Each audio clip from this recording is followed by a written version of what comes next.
Who doesn't love Japan? I just came back. They had some of the best food I've ever had there. So I decided to try and make one of my favorite dishes, which is katsudon. I found a TikTok that we're gonna watch and we're gonna see how she does it, and then we're gonna try and do it ourselves. So let's jump into that. All right, so I saw this guy, Ian. He made a katsudon.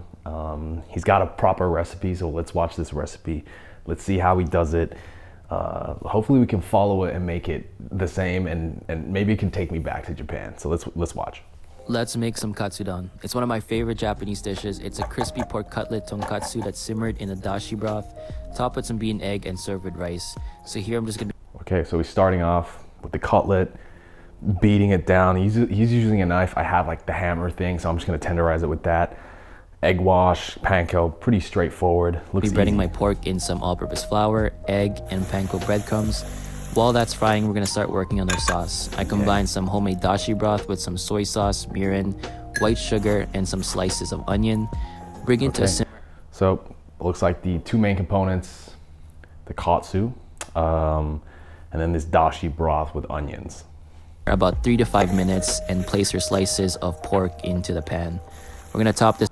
Okay, so I guess once the katsu is done, you put it on top of the onions. I do like my onions softer, so I might caramelize them first and then add the broth in. We're gonna top this off with some slices of green onion and about 2 to 3 lightly beaten eggs. And we're gonna place a lid on, let it continue cooking for about 3 minutes, depending on how well done you like your eggs to be. It should just slide right off, and you wanna eat this with some rice. It's delicious. Okay, looks so easy. Once the katsu's cooked, it's all in one pan. The egg on top, the katsu on top, onions on the rice. This looks like it doesn't take more than 30 minutes. So let's jump to the recipe. Let's see how we do. All right, we're in the voiceover and we're gonna start off by cutting up our chunk of pork.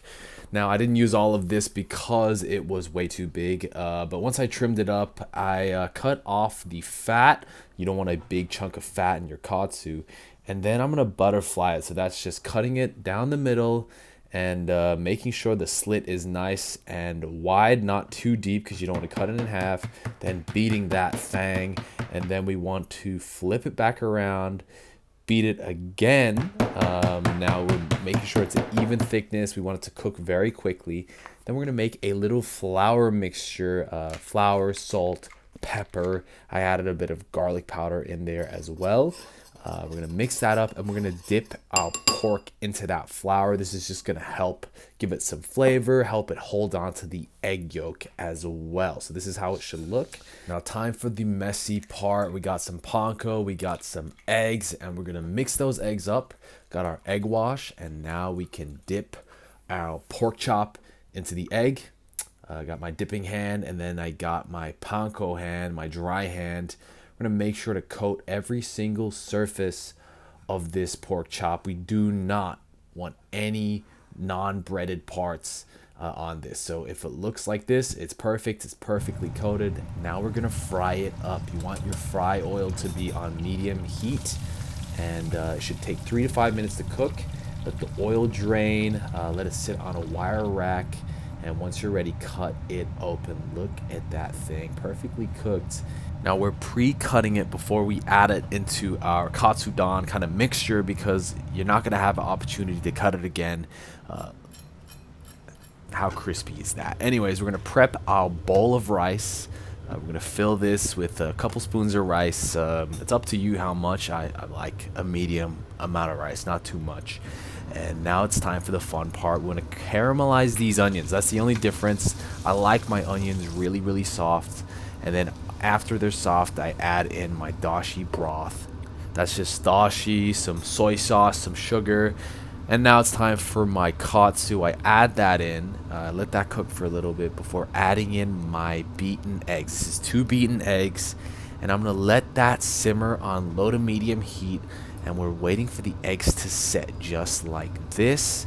And as you can see, the eggs are perfectly set. You got your caramelized onions mixed into the egg, and now it's ready for plating. All you got to do is slide that thing off, put it onto your rice, and add some scallions. You can add some more salt and pepper if you'd like, soy sauce. I don't want extra saltiness, so I mean, look at that thing. It's a beauty, but let's taste it.